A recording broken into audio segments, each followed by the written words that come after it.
When I was a kid, I used to love Saturday mornings. I'd eat my Fruit Loops, watch cartoons, and around 11 a.m., cartoons were turned off as American Gladiators came on. I loved watching events like Joust or Gauntlet. But obviously the thing that really made the show were the mountain-sized gladiators, each with intimidating names like Atlas or Nitro or Thunder. One name that sounded cool, but looking back just seems odd, is Gemini. At 6'4" and 255 pounds of muscle, you can choose whatever name you want.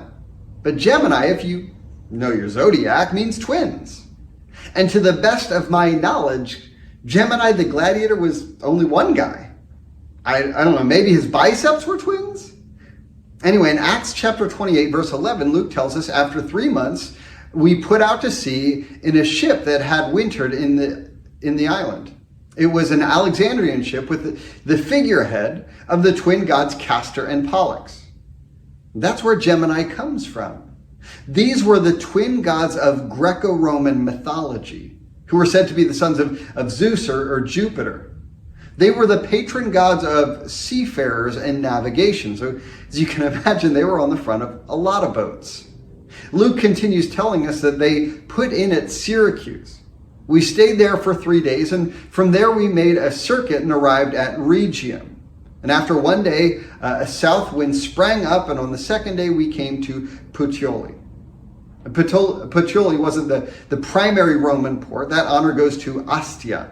But because Ostia was congested by commercial ships bringing their wares to Rome, passengers were often unloaded at Puteoli. There we found some brothers and sisters who invited us to spend a week with them. And so we came to Rome. We don't know what compelled the halt in Puteoli, whether the centurion assigned to convey Paul had some business there, or whether it was at Paul's behest. Either way, for a week they got to enjoy the hospitality of some Christian brothers and sisters there. At the conclusion of 7 days, almost as an afterthought, we're told, and so we came to Rome. Our study in Acts is winding down, just a few loose ends remaining to tie up, but not for Paul. We've emphasized it again and again. Paul was appointed to testify in Rome before Caesar. For Paul, that was still all ahead of him.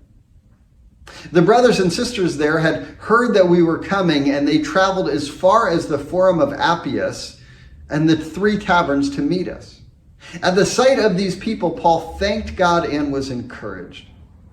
Paul had written to the Christians in Rome about 2 years prior to this arrival. At the beginning of the letter, he told them how much he longed to visit them.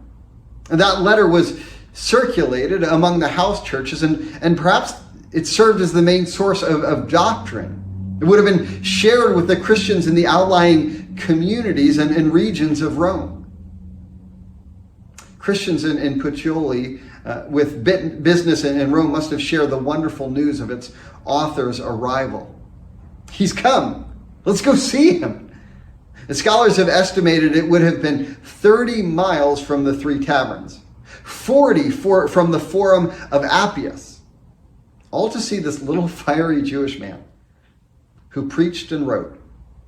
As far as Rome was concerned, he was a nobody.